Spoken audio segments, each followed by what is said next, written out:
कुछ ॾींहं पहिरियां पनवाकिल जी मेहरान कॉलोनी में सुल्तानपुर जे ॻोठ जलालुद्दीन वाघो वासी प्रोफेसर एहसानुल्लाह वाघो जे 12 वरनि जे पुट 7हीं क्लास जे शागिर्द आफ़ाक़मंद वाघो खे जवाबदारनि पारां मस्जिद जी छत ते वठी जिनसी ज़्यादतीअ जो निशानो बणाइण बैदि खेसि अज़ियतूं ॾेई बेदर्दीअ सां क़तलु कयो वियो।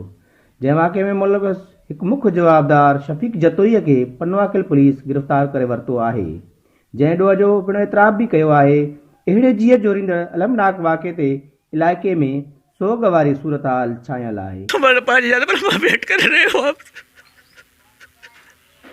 तेरे मतलब पुट मोटी हो जे अज भी मोलन को पूछो सुबह जी नमाज आज़ान मिली आ फर्ज़ पोत थियो सभिनी खां मां पुछियो यार मुंहिंजे पुट मगरिब खां घुमा मुंहिंजे पुट खे को मेले ते न वठी वियो आहे।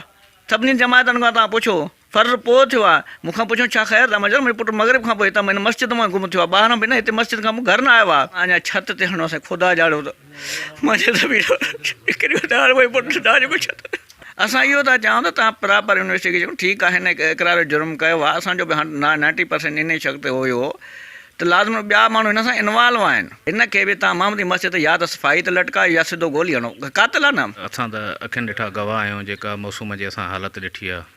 जेको पंहिंजे बचनि वारो हूंदो औलाद वारो हूंदो उनखां इहो किसो बर्दाश्त खां मथे आहे। पहिरीं असां इहो अपील कयूं था उहो नोटिस वठे, बाक़ी हेठि ॿियो कुझु बि न थी सघंदो। असां आलिया अख़्तियारनि खां इहा अपील था कयूं IG साहब खां ऐं पंहिंजो SP साहब सां वज़ीर आला खां असांजी इहा इतिजाज आहे त असांजो इन ज़ालिमनि खे पकड़ियो वञे, इन खे कैफ़े क़रार ताईं पहुचायो वञे ऐं असां सां इंसाफ़ थियो वञे। जीअं त असां जेको पनवाकिल पुलिस कार्रवाई कई आहे सुठी कार्रवाई आहे, पर हिन महिल ताईं रिज़ल्ट कुझु अञा ॿियो अचणो, इहो इन हिकु जेको जवाबदार वरितो आहे इन जो मसइलो न आहे, हिकु माण्हू जो न आहे। इन सां वाबस्ता जेके बि माण्हू आहिनि उन्हनि ख़िलाफ़ु कार्रवाई थिए।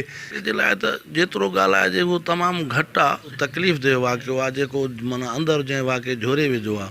असां ग़रीब मिसकिन माण्हुनि जी बाहिम्मत थी असां सां कुलो कुले में मिलाए इन्हनि खे दर्दनाक सज़ा ॾियारी वञे। नींगर जे वारसनि ऐं सियासी समाजी अॻवाननि चीफ जस्टिस ऑफ पाकिस्तान खां मुतालबो कयो त वाक़े जो नोटिस वठी मासूम नींगर जे क़त्ल में मुलविस जवाबदारनि खे इबरतनाक सज़ा ॾेई मौसूम जे खून सां इंसाफ़ कयो वञे।